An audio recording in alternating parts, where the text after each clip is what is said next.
Há quem descreva a morte como um outro lado de um fino véu, fino, porém inviolável, que divide a nossa certeza com uma outra possibilidade.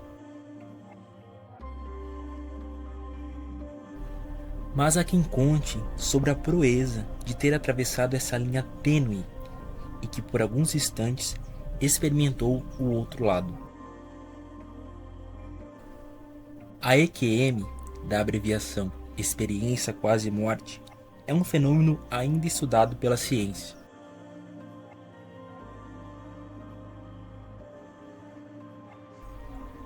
Segundo neurologistas, essa manifestação pode ocorrer quando há falta de oxigenação no cérebro.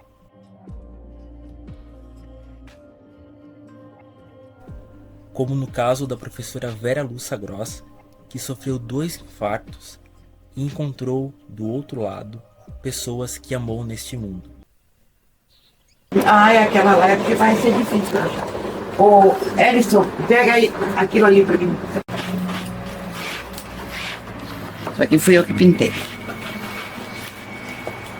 Aí o pessoal me pergunta, mas por que a senhora pintou ela saindo do mar e indo pro céu? Só que eu tô aguardando, né?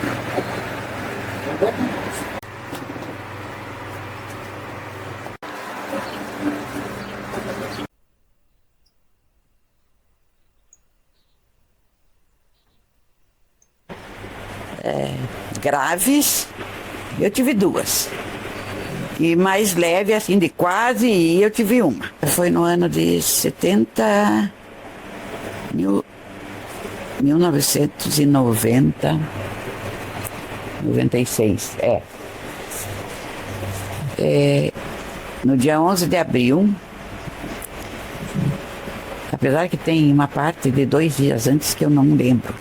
Quem me conta é as pessoas que estavam comigo, tá? Porque eu comecei a passar mal 2 dias antes, lá pelo dia 9.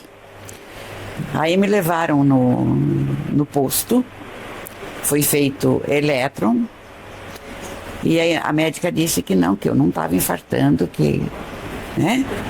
Só que aquele dia apagou da minha memória. Aí no outro dia eu estava mais ruim, também eu voltei lá, foram feitos de novo todos os exames, me mandaram para casa, no dia 10. E no dia 9 e no dia 10, entrei porta dentro, e aí o Marcos Vinícius morava aqui. Aí eu disse para ele, meu filho, me leva para o hospital que eu não estou bem. E fui fazendo massagem. Aí disse que quando eu cheguei na porta do hospital, eu, caí, tive um infarto. Daqueles. Aí correram me socorrer, etc e tal. Eu também não sabia, eu só vi o médico. A médica eu não vi. Quando eu realmente não estava mais no meu corpo. Eu vi o médico, a médica eu não vi. A primeira coisa que a senhora viu foi o médico. Achou que tinha acordado? Não, eu achei que eu tinha acordado, mas eu vi o médico me batendo, pintando e bordando comigo. De que lado a senhora viu assim? Do lado da senhora? Do lado esquerdo. A senhora estava fora. Eu estava assim, aí eu estava fora, eu vi ele do lado esquerdo aqui, batendo em mim. E daí foi uma médica que me atendeu. Fizeram massagem cardíaca, fizeram choque, pintaram e bordaram. Quando deu 4 minutos, quase 5 minutos, que eu não voltei, aí o Romeu, que é o meu médico até hoje, Romeu Bocha, apareceu.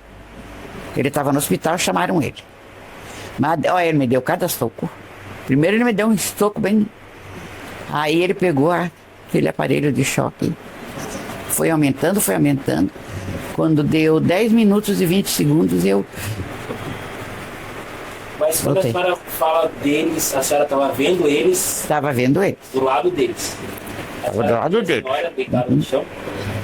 Eu lembro que eu dizia pro meu, não me ressuscite, porque eu tô cansada. Não me ressuscite que eu tô cansada. Sabe? Mas daí não era para ser a minha hora, eu fui, né?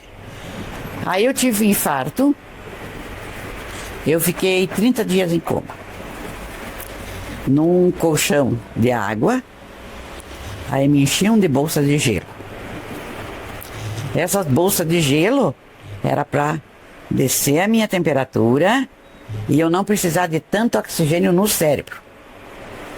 Porque as pessoas que voltam com sequela foi porque faltou oxigênio no cérebro. Tá? Então era para mim não precisar. Sei que até hoje a minha temperatura é abaixo daquela que é considerada normal. Tá?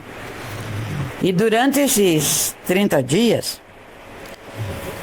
eu tive, por exemplo, eu tive uma experiência com meu pai, porque o pai era que nem cão e gato. Ele me bateu muito quando era nova, muito. As minhas irmãs faziam as coisas e eu apanhava. Nem era eu que fazia, eu apanhava. Ele dizia porque eu era mais velha, eu tinha que dar exemplo para as outras. Quer dizer, apanhei na minha vida.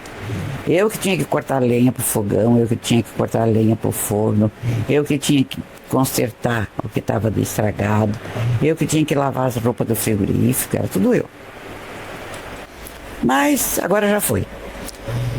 Aí eu me acertei com ele. A senhora lembra como é que foi como ele estava? Lembro. Em que lugar você estava? Olha, nós tinha uma casa. Não era a nossa casa, era uma outra casa. Era uma casa parecida com a casa do tio Napoleão. Era uma casa grande, comprida. E na frente assim tinha uma grama, mas tinha um caminho de pedra. Aí nessa, quando eu vi ele, a minha irmã estava de braço dado com ele. E ela adorava o mar. Ela tinha assim outra coisa que ela gostava e que a gente fazia era deitar na grama e olhar a lua de noite, ficar vendo os formatos das nuvens. Então eu coloquei aqui 2 sonhos dela, tá? Que foi esse sonho com o mar e com o céu. Tá? Mas não, assim, era sonho de você sair pelo mar, num navio, em alguma coisa assim, e viajando e conhecendo, sabe? Então aí era, agora, e também a história do céu. A gente era, de pequeno, inclusive, a gente tinha essa, como é que eu vou te dizer? Esse costume de deitar na grama, na sombra, claro, né, não no sol, e ficar olhando o formato das nuvens. Era uma coisa que a gente tinha. Só que ela não veio falar comigo. Quem veio foi ele. Aí, inclusive, ele me pediu perdão, porque ele foi criado assim, que ele foi ensinado assim, entendeu? E que por isso que ela apanhou muito. Ele me contou uma parte da vida dele. E a senhora não sabia? Que não sabia. Ele me contou uma parte da vida dele, que eles tinham que sair descalço, que eles não tinham calçado, com a carroça, fazia um monte de coisa, assim, quer dizer, bem no interior. E que daí o meu avô criou eles dessa maneira. Tá? Então, era por isso que ele batia em mim, por isso. Só que assim, foi uma conversa tão boa que não tenho mais raiva dele. Uma conversa que a senhora nunca teve com ele em vida? Nunca teve com ele em vida. Foi uma conversa assim muito boa, onde ele contou uma parte da vida dele, daí ele contou que era só assim que ele sabia educar, etc, né? Aí pediu perdão. Aí eu também pedi perdão para ele, porque depois dos 14 era cão e gato, porque ele vinha para cima da gente e eu, como estava fortona já, aí eu defendia as outras e defendia a minha mãe, porque ele ia para cima da minha mãe. Se ela defendesse a gente, ele ia para cima dela. Tá? Então, sabe, tanto que quando eu fiz 18 anos eu saí de casa, por causa dele. Aí fui morar com a minha tia e o tio Napoleão. Aí eu não consegui falar com a minha irmã. Eu vi a minha irmã. Eu vi a minha irmã. Mas ela estava assim, com um semblante calmo, bonito, tá? Um semblante em paz. Entendeu? Porque ela, quando ela estava numa depressão profunda. Aí eu associo as nossas conversas, que eram conversas de, como é que eu vou te dizer? As nossas conversas de sonhos, entendeu? Sonhos que a gente tinha. Eu não posso te dizer o normal, eu posso te dizer o que, depois, quando a gente teve conhecimento.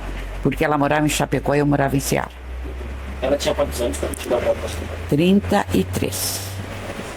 Ela é uma das mais novas. Ela depois de mim. Depois de mim. 33 anos. Só que assim, tinha coisas que a gente precisava saber e eles não falavam. Porque eu tinha muito contato com ela. Ela era madrinha do Marlon. Então, cada pouco eu estava lá em Chapecó, ou ela estava lá em casa, entendeu? Porque de Chapecó só era 72 quilômetros. Só que na frente da gente era uma coisa, por trás era outra. Só que ela estava numa depressão. Só que a gente não foi avisado que ela estava em depressão. A gente viu que ela estava em depressão depois quando achou algumas coisas que ela escreveu. Entendeu? E ela começou a beber.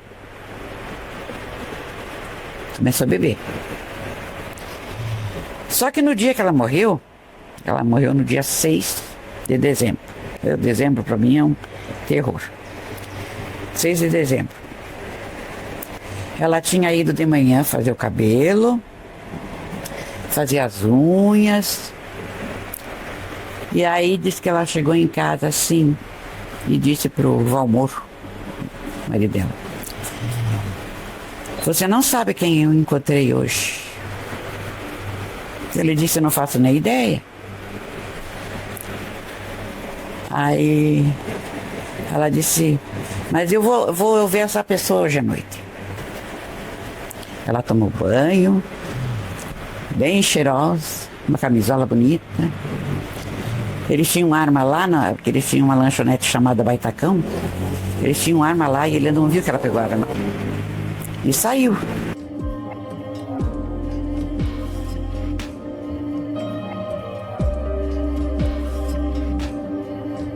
Aí eu ouvi e vi o médico falando que eu não tinha salvação. Que se eu me salvasse, eu ia ficar no fundo da cama, eu não ia mais andar, eu não ia mais falar, etc. Que eu ia ser uma inválida. E quando eu vi isso, o meu cérebro reagiu e disse: "Espera aí. Vocês não sabem. Vocês não sabem. Eu vou mostrar para vocês que Deus é maior." Foi onde eu comecei a dar sinais de que ia. E aí eu voltei falando, claro que andando eu tive que fazer fisioterapia, porque eu não tinha mais esse movimento, porque eu fiquei 93 dias no hospital, né? Eu não tive mais movimento, falando, tendo a mesma memória, tendo as mesmas faculdades, tudo.